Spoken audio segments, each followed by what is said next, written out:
Dear student, आज के video में हम पढ़ेंगे principle of inheritance and variation.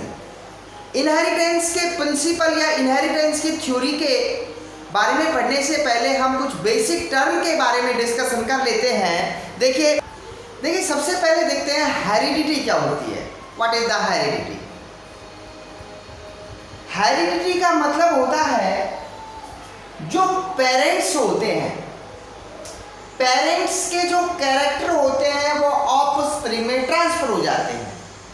Parents के कैरेक्टर ऑफस्प्रिंग में ट्रांसफर हो जाते हैं, इसीलिए ऑफस्प्रिंग अपने पेरेंट्स से सिमिलरिटी शो करती है। इसे हेरिडिटी कहते हैं। पेरेंट्स के कैरेक्टर ऑफस्प्रिंग में ट्रांसफर होने की ये जो प्रोसेस है इसको बोलते हैं इनहेरिटेंस। इस प्रोसेस को देखिए, पेरेंट्स के जो कैरेक्टर ट्रांसफर होते हैं ऑफस्प्रिंग में, तो ये ट्रांसफर होने की कैरेक्टर के ट्रांसफर होने की जो प्रोसेस है वो कहलाती है इनहेरिटेंस। आपको मैंने अच्छे से इसकी डिफाइन इसको कर दिया है कि पेरेंट्स के कैरेक्टर ऑफस्प्रिंग में ट्रांसफर होना, इसीलिए ऑफस्प्रिंग अपने पेरेंट्स के सिमिलर होती है, क्या कहलाता है? हेरिडिटी। और ये कैरेक्टर के ट्रांसफर होने की जो प्रोसेस है ये क्या कहलाती है? ये कहलाती है इनहेरिटेंस। इसीलिए हम कह सकते हैं कि जो इनहेरिटेंस होता है वो बेस है किसका? हेरिडिटी का। हेरिडिटी का बेस क्या होता है? इनहेरिटेंस होता है। इनहेरिटेंस के बगैर हेरिडिटी नहीं हो सकती। यानी कि जब तक कैरेक्टर के ट्रांसफर होने की प्रोसेस नहीं होगी, पेरेंट्स से ऑफस्प्रिंग में कैरेक्टर के ट्रांसफर होने की प्रोसेस नहीं होगी, आई मीन टू से जब तक इनहेरिटेंस नहीं होगा हेरिडिटी नहीं हो सकती। इसीलिए हम कह सकते हैं कि जो इनहेरिटेंस होता है वो बेसिस होता है किसका? हेरिडिटी का। अब हम बात करते हैं जेनेटिक्स क्या है। देखिए, हम टोटल बात करें सेक्सुअल रिप्रोडक्शन के बारे में बात करें तो जैसे पेरेंट्स हैं और उन पेरेंट्स की चार ऑफस्प्रिंग है, उनकी चार संतानें हैं।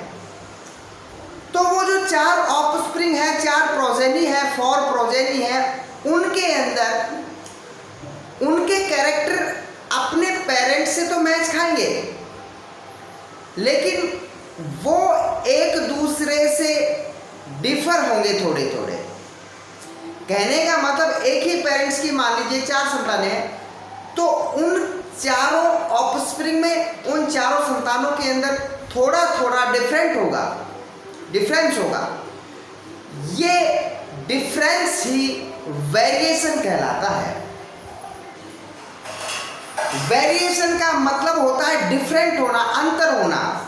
एक ही पेरेंट्स की 4 संतान है और उनके अंदर डिफरेंस है, वो डिफरेंस, वो अंतर वेरिएशन कहलाता है। और वेरिएशन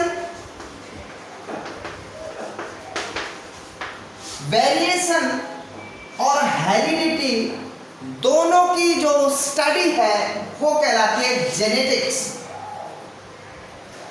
वेरिएशन और हेरिडिटी की जो कॉमन स्टडी है, कंबाइंड स्टडी है, वो कहलाती है जेनेटिक्स।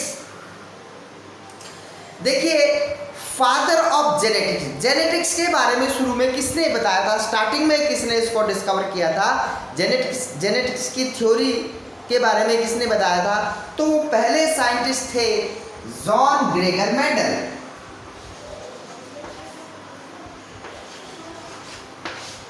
तो मेंडल वो पहले साइंटिस्ट थे जिन्होंने जेनेटिक्स के बारे में बताया। इनको फादर ऑफ जेनेटिक्स भी कहा जाता है। उसके बाद आपको और मैं एक बात बता देता हूं, ये जो जेनेटिक्स जो टर्म है ये W. वेंट्स ने दी थी। ये जो जेनेटिक्स टर्म जो है वो 1906 में डब्ल्यू बैटसन ने दी थी। डब्ल्यू बैटसन को मॉडर्न जेनेटिक्स का फादर कहा जाता है, the father of modern genetics. इसको कहा जाता है डब्ल्यू बैटसन को। इन्होंने ही जेनेटिक्स टर्म को डिस्कवर किया था, सबसे पहले इन्होंने ही जेनेटिक्स टर्म को यूज किया था। देखिए जेनेटिक्स की जो स्टार्टिंग थी वो मेंडल, वैसे तो और भी पहले भी बहुत प्रयोग होते, एक्सपेरिमेंट होते जेनेटिक्स के ऊपर, लेकिन मेंडल से हम जेनेटिक्स की स्टार्टिंग मानते हैं, शुरुआत मानते हैं। तो हम अपना टॉपिक पढ़ेंगे यहाँ सबसे पहले मेंडल एंड हिज वर्क। इसमें हम मेंडल के बारे में पढ़ेंगे थोड़ा सा, और उसके वर्क के बारे में पढ़ेंगे, उन्होंने क्या क्या एक्सपेरिमेंट किए थे। तो देखिए मेंडल ने सबसे पहले 1866 में थ्योरी ऑफ इनहेरिटेंस पब्लिश्ड की। मेंडल ने सबसे पहले 1886 में the theory of inheritance published की थी, और इसके अंदर उसने अपना जो एक्सपेरिमेंट किया था वो किया था गार्डन पी के ऊपर।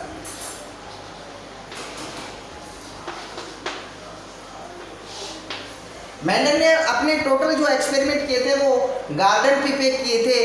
गार्डन पी को हम बॉटनिकल, इसका नेम है पाइसम सटाइवम, मटर का पौधा जिसको बोलते हैं। तो मेंडल ने टोटल जो इनहेरिटेंस के जो एक्सपेरिमेंट किए थे वो गार्डन पी पे किए थे, और गार्डन पी पर एक्सपेरिमेंट करने के बाद उन्होंने ये बताया कि जो हेरिडिटी होती है, आई मीन टू से पेरेंटल जो कैरेक्टर होते हैं, पेरेंट्स के जो कैरेक्टर होते हैं वो ऑफस्प्रिंग में जाते हैं, इसे ही हेरिडिटी कहते हैं।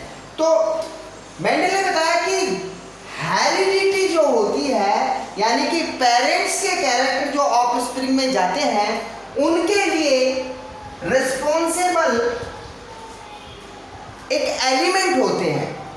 मेंडल ने बताया कि जो पेरेंटल कैरेक्टर होते हैं वो ऑफस्प्रिंग में जाते हैं, और पेरेंटल कैरेक्टर को ऑफस्प्रिंग में ले जाने का कार्य कुछ एलिमेंट्स करते हैं, या हम कह सकते हैं कि हेरिडिटी के लिए रिस्पॉन्सिबल। भाई पेरेंटल कैरेक्टर ऑफस्प्रिंग में जाते हैं, इसी को तो हेरिडिटी कहते हैं। तो हम कह सकते हैं कि हेरिडिटी के लिए रिस्पॉन्सिबल कुछ एलिमेंट होते हैं। मेंडल ने इन एलिमेंट को हेरिडेटरी एलिमेंट कहा। कॉरेंस एक साइंटिस्ट थे, उन्होंने इन हेरिडेटरी एलिमेंट को फैक्टर कहा, और इन फैक्टर को आज हम जीन के नाम से जानते हैं। आपको आज हम मॉडर्न जनरेशन में हैं, तो आज हमें पता है कि कैरेक्टर को, पेरेंटल कैरेक्टर को ऑफस्प्रिंग में ले जाने का काम कौन करते हैं? जीन करते हैं। लेकिन मेंडल इतनी बातें नहीं जानता था, वो सिर्फ इतना जानता था कि पेरेंटल कैरेक्टर को ऑफस्प्रिंग में ले जाने का काम कुछ एलिमेंट करते हैं, और मेंडल ने उन एलिमेंट्स को हेरिडेटरी एलिमेंट्स कहा।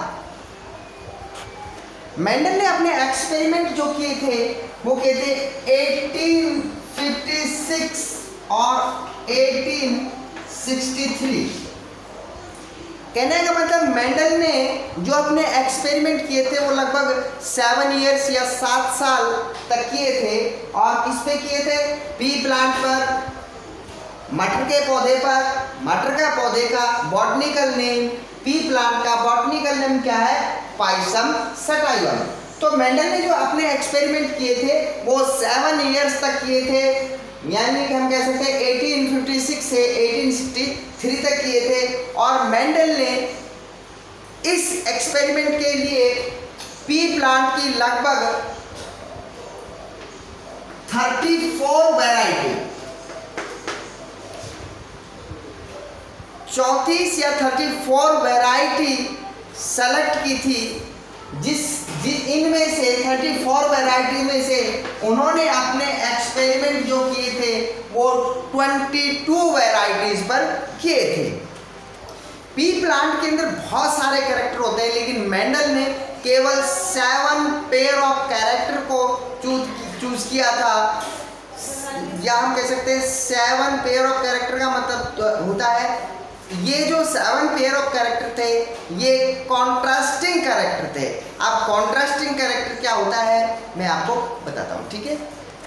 तो मेंडल ने 7 कैरेक्टर पर काम किया और वो 7 कैरेक्टर कॉन्ट्रास्टिंग कैरेक्टर थे, यानी कि पेयर में थे वो।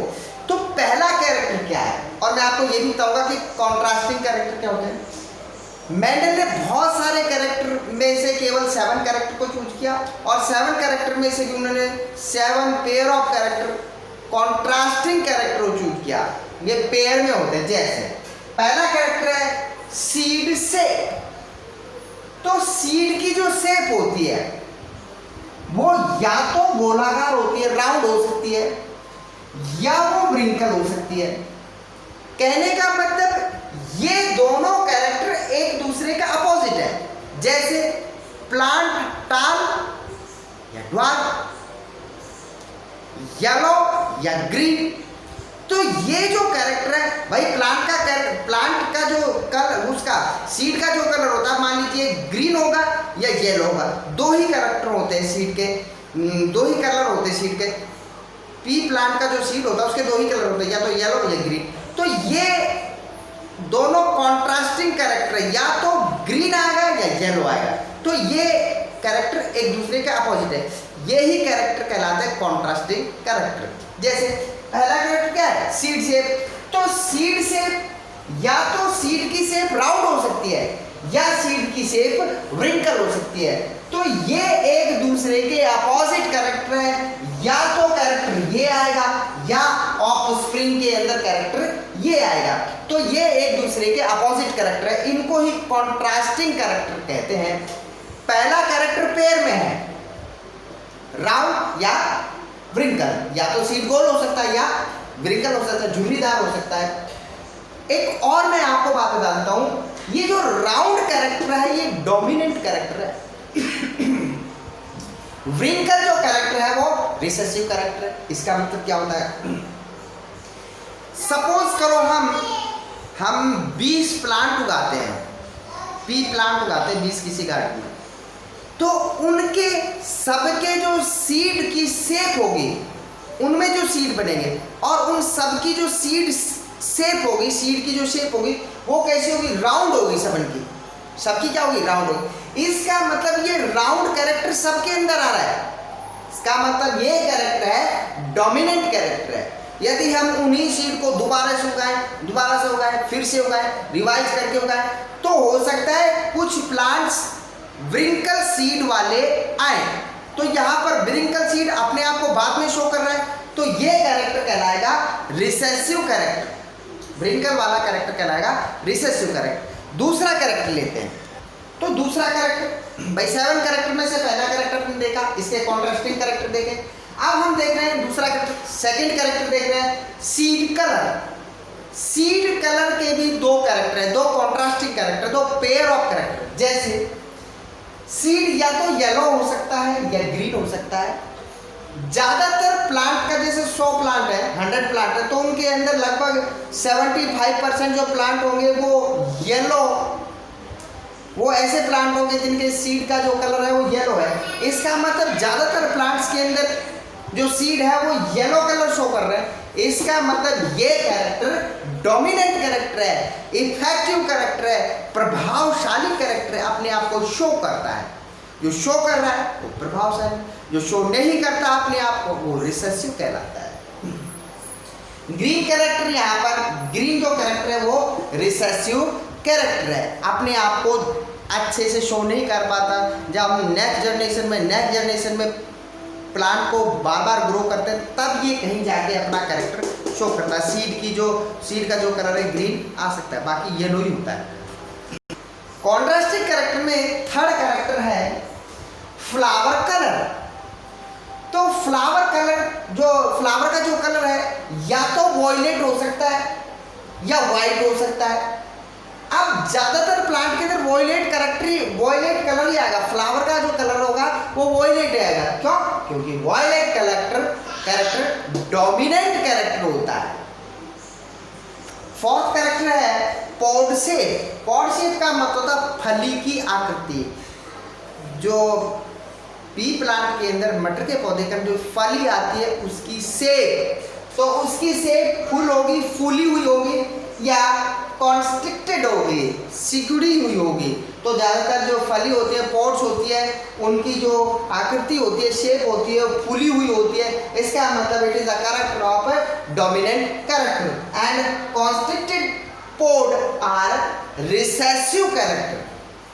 नेक्स्ट कैरेक्टर है, अब है पोड का फिफ्थ कैरेक्टर, पोड कलर, फली का रंग।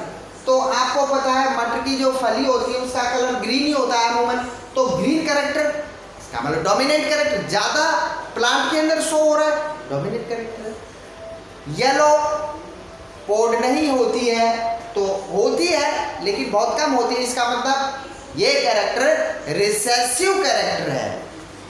देखिए सिक्स कैरेक्टर है फ्लावर पोजीशन, फ्लावर की पोजीशन। तो फ्लावर की पोजीशन एक्सिल होती है।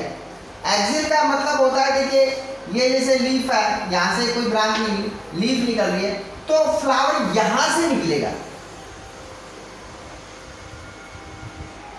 फ्लावर स्टेम और लीफ के यहां से निकलेगा, इस पोजीशन को बोलते हैं एक्सिल पोजीशन, एक्सिल पोजीशन। तो फ्लावर की जो पोजीशन होती है वो एक्सिल ही होती है, टर्मिनल नहीं होती। टर्मिनल का मतलब होता है स्टेम के एंड पार्ट पर फ्लावर लगना, ये टर्मिनल पोजीशन है। तो टर्मिनल पोजीशन पी प्लांट के अंदर नहीं होती है, ज्यादातर एक्सिल ही होती है। तो axial character is the dominant character. Stem height, 7 character है, लास्ट का कैरेक्टर है स्टेम की हाइट। तो स्टेम की हाइट ज्यादातर जो होती है वो टाल ही होती है, ड्वार्फ बहुत कम होती है। तो ज्यादातर प्लांट के अंदर, अधिकतर मैक्सिमम प्लांट के अंदर जो वो अप्रॉक्स प्लांट के अंदर जो स्टेम की हाइट होती है वो ज़्यादा होती है, टाल होता है प्लांट। तो टाल वाला जो कैरेक्टर है वो डोमिनेंट कैरेक्टर है, अर्थात हम प्लांट को उगाएंगे तो ज़्यादातर प्लांट की जो हाइट होगी ज़्यादा होगी। इसका मतलब ये टाल वाला कैरेक्टर, ज़्यादा हाइट वाला कैरेक्टर डोमिनेंट कैरेक्टर है, जबकि छोटे प्लांट, हाइट में कम प्लांट वो ड्वार्फ कैरेक्टर में आता है या ड्वार्फ में आता है, इसका मतलब वो रिसेसिव कैरेक्टर है। तो ये 7 कैरेक्टर थे जिनके पेयर में कैरेक्टर थे, जिनको हम कहते हैं कॉन्स्ट्रक्टिंग कैरेक्टर, अपोजिट कैरेक्टर, वो मैंने आपको अच्छे से बता दिए हैं। अब एक और पॉइंट है जिसके बारे में डिस्कशन कर लेते हैं कि मेंडल ने इस पी प्लांट को ही क्यों सेलेक्ट किया, इसके अंदर क्या रीजन थे। तो देखिए ये एनुअल प्लांट होता है। एनुअल प्लांट का मतलब ये एक वर्षीय पौधा होता है, इसकी जो लाइफ साइकिल है वो छोटी होती है। हम कह सकते हैं कि हम बहुत सारे प्लांट उगा सकते हैं 4-5 साल के अंदर, बहुत वैरायटी, बहुत जनरेशन, बहुत सारी जनरेशन उगाते हैं। प्लांट हमने ग्रो करा दिए, फिर वो बड़े हो गए, उनके अंदर सीड आ गए, फिर उन सीड को दोबारा हमने उगा दिए, फिर उनसे बड़े हुए प्लांट, उनसे सीड लिए, फिर उनको, तो 2 या 3 साल के अंदर बहुत सारी जनरेशन हम प्राप्त कर सकते हैं। इसीलिए हम कह सकते हैं कि मेंडल ने पी प्लांट को सेलेक्ट इसलिए किया था क्योंकि ये प्लांट जो होता है एनुअल प्लांट होता है। उसके बाद सबसे बड़ा रीजन होता है इसके अंदर सेल्फ पॉलिनेशन हो सकता है। सेल्फ पॉलिनेशन का मतलब होता है ऐसा फ्लावर जिसके अंदर एंड्रोसियम और गाइनोसियम दोनों होते हैं, और इस एंड्रोसियम के पोलन ग्रेन इसकी स्टिग्मा पर गिर जाते हैं, इसे बोलते हैं सेल्फ पॉलिनेशन। क्योंकि ये जो प्लांट होता है क्लिस्टियोगेमस फ्लावर की कैटेगरी में आता है। क्लिस्टियोगेमस फ्लावर क्या होते हैं, ये फ्लावर कवर होता है। अब फ्लावर कवर होता है, तो इसका मतलब ये कि बाहर से पोलन ग्रेन इसकी स्टिग्मा पर नहीं गिर सकते, केवल इस एंथर के, इस एंड्रोसियम के पोलन ग्रेन ही इसकी स्टिग्मा पर गिर सकते हैं। इसलिए इसके अंदर सेल्फ पॉलिनेशन होता है, और ये बाइसेक्सुअल होता है। ये जो फ्लावर होता है बाइसेक्सुअल होता है। इसका मतलब ये है कि इस फ्लावर के अंदर एंड्रोसियम और गाइनोसियम दोनों होते हैं, इसीलिए इसके अंदर सेल्फ पॉलिनेशन हो सकता है। यदि सपोज करिए यदि इसके अंदर स्टिग्मा ना हो, केवल एंड्रोसियम हो, तो सेल्फ पॉलिनेशन हो ही नहीं सकता। तो इसके अंदर सेल्फ पॉलिनेशन हो सकता है क्योंकि इसके अंदर एंड्रोसियम होते हैं, गाइनोसियम होते हैं और क्लिस्टियोगेमस का मतलब होता है ये फ्लावर पैक होता है। इसके अंदर सेल्फ पॉलिनेशन ही हो सकता है और पॉलिनेशन नहीं हो सकता, क्रॉस पॉलिनेशन नहीं हो सकता। हम क्रॉस पॉलिनेशन आर्टिफिशियल तौर पर नए कैरेक्टर को शो करने के लिए इसके अंदर क्रॉस पॉलिनेशन आर्टिफिशियल रूप से करा सकते हैं। तो और इसका और भी कई रीजन है, वैसे मैं बता देता हूँ। इसके अंदर कॉन्ट्रास्टिंग कैरेक्टर होते हैं। कॉन्ट्रास्टिंग कैरेक्टर का मतलब होता है ये नहीं कि प्लांट एक ही कैरेक्टर शो करता है हर जनरेशन में, ऐसा नहीं है। इसके अंदर कॉन्ट्रास्टिंग कैरेक्टर का मतलब कुछ अपोजिट कैरेक्टर भी होते हैं, जैसे मैंने बताया, समझिए। और भी एक रीजन है कि इसको कम जगह में बहुत सारे प्लांट उगा सकते हैं। तो ये मेंडल के बारे में था। अब हम पढ़ेंगे one gene inheritance next video के अंदर। आपको वीडियो कैसा लगा मुझे कमेंट्स करके बताएंगे, ठीक है।